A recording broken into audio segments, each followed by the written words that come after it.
Fourth Sunday of Lent, on the tender compassion which Jesus Christ entertains toward sinners. Make the men sit down. John 6:10. We read in this day's gospel that having gone up into a mountain with his disciples and seeing a multitude of 5,000 persons who followed him because they saw the miracles which he wrought on them that were diseased, the Redeemer said to St. Philip, "Whence shall we hie bread that these may eat?" "Lord," answered St. Philip, 200 pennyworth of bread is not sufficient that everyone may take a little. St. Andrew then said, "There is a boy here that has 5 barley loaves and 2 fishes, but what are these among so many?" But Jesus Christ said, "Make the men sit down." And he distributed the loaves and fishes among them. The multitude were satisfied, and the fragments of bread which remained filled 12 baskets. The Lord wrought this miracle through compassion for the bodily wants of these poor people, but far more tender is his compassion for the necessities of the souls of the poor, that is, of sinners who are deprived of the divine grace. This tender compassion of Jesus Christ for sinners shall be the subject of this day's discourse. Through the bowels of his mercy towards men who groaned under the slavery of sin and Satan, our most loving Redeemer descended from heaven to earth to redeem and save them from eternal torments by his own death.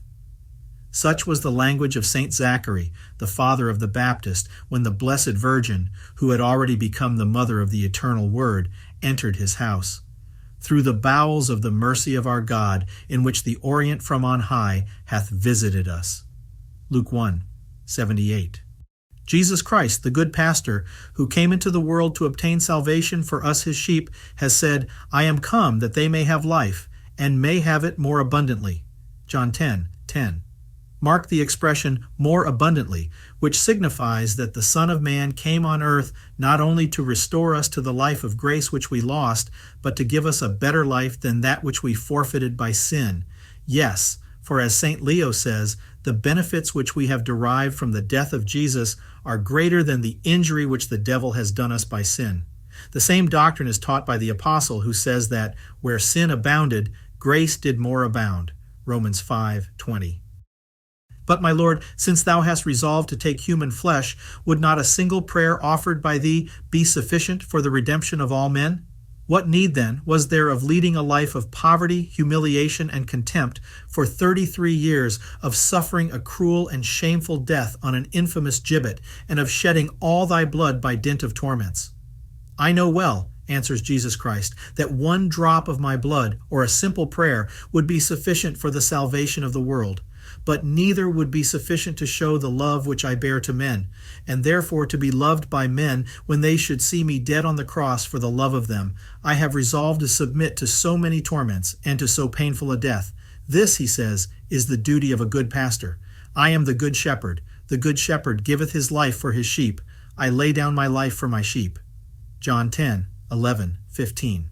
O men, what greater proof of love could the Son of God give us than to lay down his life for us his sheep? In this we have known the charity of God, because he hath laid down his life for us. 1 John 3:16. No one, says the Savior, can show greater love to his friends than to give his life for them. Greater love than this no man hath, that a man lay down his life for his friends. John 15:13. But thou, O Lord, hast died not only for friends, but for us who were thy enemies by sin. When we were enemies, we were reconciled to God by the death of his Son. Romans 5:10.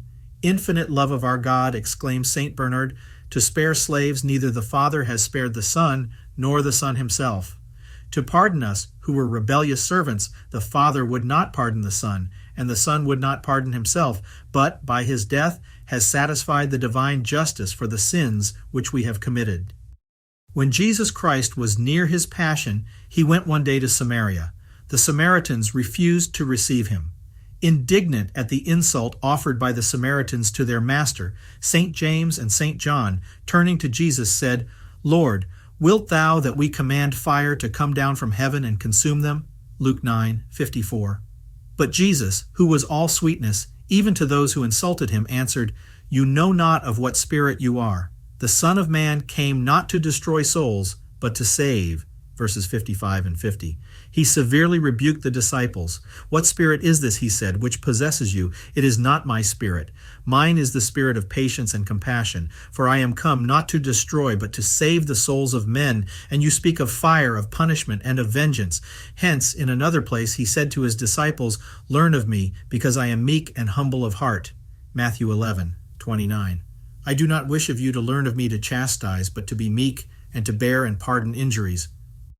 How beautiful has he described the tenderness of his heart towards sinners in the following words: "What man of you that hath 100 sheep, and if he lose one of them, doth he not leave 99 in the desert, and go after that which is lost until he find it? And when he hath found it, lay it upon his shoulder rejoicing, and coming home call together his friends and neighbors, saying to them, Rejoice with me, because I have found my sheep that was lost?" Luke 15:4, 5, and 6. "But Lord, it is not thou that oughtest to rejoice, but the sheep that has found her pastor and her God. The sheep indeed," answers Jesus, "rejoices at finding me, her shepherd, but far greater is the joy which I feel at having found one of my lost sheep."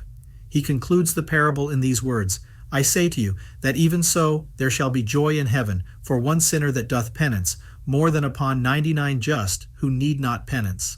Luke 15:7. There is more joy in heaven at the conversion of one sinner than upon 99 just men who preserve their innocence. What sinner, then, can be so hardened as not to go instantly and cast himself at the feet of his Savior, when he knows the tender love with which Jesus Christ is prepared to embrace him and carry him on his shoulders as soon as he repents of his sins? The Lord has also declared his tenderness towards penitent sinners in the parable of the prodigal child, Luke 15:12, etc. In that parable, the Son of God says that a certain young man, unwilling to be any longer under the control of his father, and desiring to live according to his caprice and corrupt inclinations, asked the portion of his father's substance which fell to him. The father gave it with sorrow, weeping over the ruin of his son. The son departed from his father's house, having in a short time dissipated his substance. He was reduced to such a degree of misery that, to procure the necessaries of life, he was obliged to feed swine. All this was a figure of a sinner who, after departing from God and losing the divine grace and all the merits he had acquired, leads a life of misery under the slavery of the devil. In the gospel, it is added that the young man, seeing his wretched condition, resolved to return to his father, and the father, who is a figure of Jesus Christ, seeing his son return to him, was instantly moved to pity. His father saw him and was moved with compassion. Verse 20, and instead of driving him away, as the ungrateful son had deserved, running to him, he fell upon his neck and kissed him. He ran with open arms to meet him, and through tenderness fell upon his neck, and consoled him by his embraces. He then said to his servants, Bring forth quickly the first robe, and put it on him. According to St. Jerome and St. Augustine, the first robe signifies the divine grace, which, in addition to new celestial gifts, God, by granting pardon, gives to the penitent sinner, and put a ring on his finger. Give him the ring of a spouse. By recovering the grace of God, the soul becomes again the spouse of Jesus Christ. And bring hither the fatted calf, and kill it, and let us eat and make merry. Verse 23. Bring hither the fatted calf, which signifies the Holy Communion, or Jesus in the Holy Sacrament, mystically killed and offered in sacrifice on the altar. Let us eat and rejoice. But why, Divine Father, so much joy at the return of so ungrateful a child? Because, answered the father, this my son was dead, and he has come to life again. He was lost, and I have found him. This tenderness of Jesus Christ was experienced by the sinful woman, according to St. Gregory Mary Magdalene, who cast herself at the feet of Jesus and washed them with her tears. Luke 7:47 and 50. The Lord, turning to her with sweetness, consoled her by saying, Thy sins are forgiven. Thy faith hath made thee safe. Go in peace. Luke 7:48 and 50. Child, thy sins are pardoned. Thy confidence in me has saved thee. Go in peace. It was also felt by the man who was sick for 38 years and who was infirm both in body and soul. The Lord cured his malady and pardoned his sins. Behold, says Jesus to him, thou art made whole. Sin no more, lest some worse thing happen to thee. John 5:14. The tenderness of the Redeemer was also felt by the leper who said to Jesus Christ, Lord, if thou wilt, thou canst make me clean. Matthew 8:2. Jesus answered, I will, be thou made clean. Verse 3. As if he said, Yes, I will that thou be made clean, for I have come down from heaven for the purpose of consoling all. Be healed then, according to thy desire. And forthwith his leprosy was cleansed. We have also a proof of the tender compassion of the Son of God for sinners in his conduct towards the woman caught in adultery.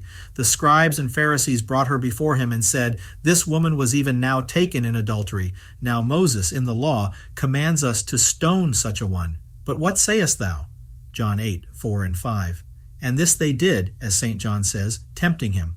They intended to accuse him of transgressing the law of Moses if he said that she ought to be liberated, and they expected to destroy his character for meekness if he said that she should be stoned.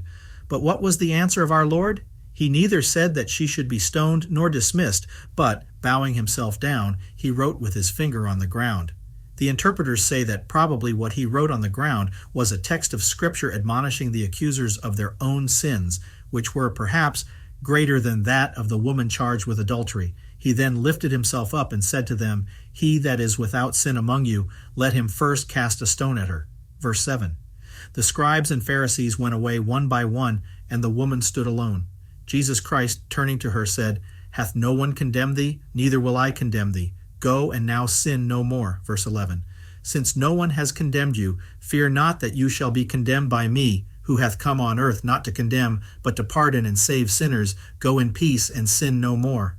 Jesus Christ has come not to condemn, but to deliver sinners from hell as soon as they resolve to amend their lives. And when he sees them obstinately bent on their own perdition, he addresses them with tears in the words of Ezekiel. Why will you die, O house of Israel? Verse 18:31. My children, why will you die? Why do you voluntarily rush into hell when I have come from heaven to deliver you from it by death? He adds, You are already dead to the grace of God, but I will not your death. Return to me, and I will restore to you the life which you have lost. For I desire not the death of him that dieth, saith the Lord God. Return ye and live.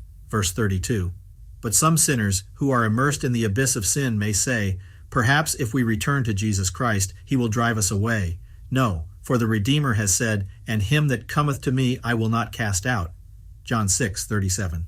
No one that comes to me with sorrow for his past sins, however manifold and enormous they may have been, shall be rejected. Behold how, in another place, the Redeemer encourages us to throw ourselves at his feet with a secure hope of consolation and pardon. Come to me, all you that labor and are burdened, and I will refresh you. Matthew 11:28. Come to me, all ye poor sinners who labor for your own damnation and groan under the weight of your crimes. Come, and I will deliver you from all your troubles.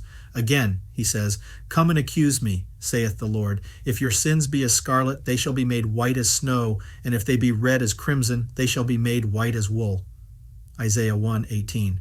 Come with sorrow for the offenses you committed against me, and if I do not give you pardon, accuse me, as if he said, Upbraid me, rebuke me as a liar, for I promise that, though your sins were of scarlet, that is, of the most horrid enormity, your soul, by my blood, in which I shall wash it, will become white and beautiful as snow. Let us then, sinners, return instantly to Jesus Christ. If we have left him, let us immediately return, before death overtakes us in sin and sends us to hell, where the mercies and graces of the Lord shall, if we do not amend, be so many swords, which shall lacerate the heart for all eternity. Amen.